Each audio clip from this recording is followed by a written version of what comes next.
Pernah nggak kamu merasa emosi kamu nggak pernah dianggap serius oleh orang di sekitar? Atau setiap kamu sedih, yang keluar cuma komentar? Ya udah, nggak apa-apa. Kalau iya, kemungkinan besar kamu tumbuh tanpa validasi emosi. Dan itu bisa membentuk cara kamu menghadapi dunia sekarang. Bayangkan, seorang anak kecil yang selalu diberitahu, jangan nangis, itu nggak penting.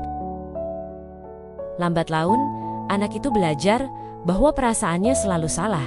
Dia belajar menekan kesedihan dan kemarahan karena tidak ada yang menganggapnya nyata. Kisah ini bukan fiksi. Banyak orang dewasa yang mengalami hal serupa tanpa sadar.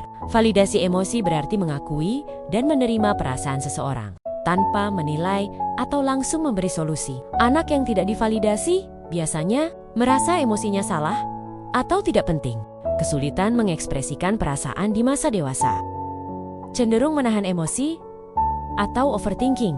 Sulit meminta bantuan karena merasa perasaannya tidak layak. Menurut psikologi, kurang validasi bisa menimbulkan kecemasan, rendah diri, dan masalah hubungan interpersonal. Mari kita lihat contoh nyata. Ada seorang wanita, sejak kecil, setiap kali sedih atau marah, orang tuanya selalu bilang, "Udahlah, jangan nangis," atau "itu nggak penting." Lama-kelamaan, ia belajar menekan emosinya. Dia merasa perasaannya selalu salah. Saat ia masuk kerja, dia kesulitan mengungkapkan ketidaknyamanannya. Dia takut dianggap rewel atau terlalu sensitif. Konflik kecil membuatnya diam dan menahan perasaan, sampai stres menumpuk. Baru di usia 25-an, ia menyadari pola ini berakar dari masa kecilnya tanpa validasi emosi.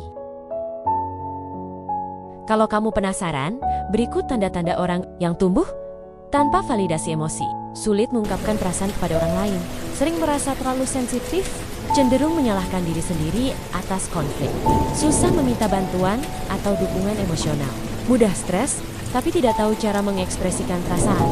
Kalau beberapa tanda ini ada dalam dirimu, kemungkinan besar pengalaman masa kecil membentuk pola ini. Tapi kabar baiknya, pola ini bisa diubah, yaitu dengan cara sadari perasaanmu itu valid, walau orang lain tidak mengakui. Tuliskan perasaanmu dalam jurnal, atau ngobrol dengan teman yang suportif. Latih diri mengekspresikan emosi dengan bahasa sehat. Aku sedih karena, bukan aku salah karena. Jika perlu, konsultasi dengan psikolog bisa membantu memproses emosi masa lalu. Mulai dari langkah kecil ini, kita bisa belajar menghargai dan mendengarkan perasaan sendiri. Kalau kamu merasa beberapa tanda tadi ada dalam dirimu, ingat, itu bukan kesalahanmu. Banyak orang tumbuh seperti ini. Yang penting sekarang adalah belajar mengakui dan menghargai perasaan sendiri. Karena setiap emosi kita itu layak didengar, terutama oleh diri sendiri.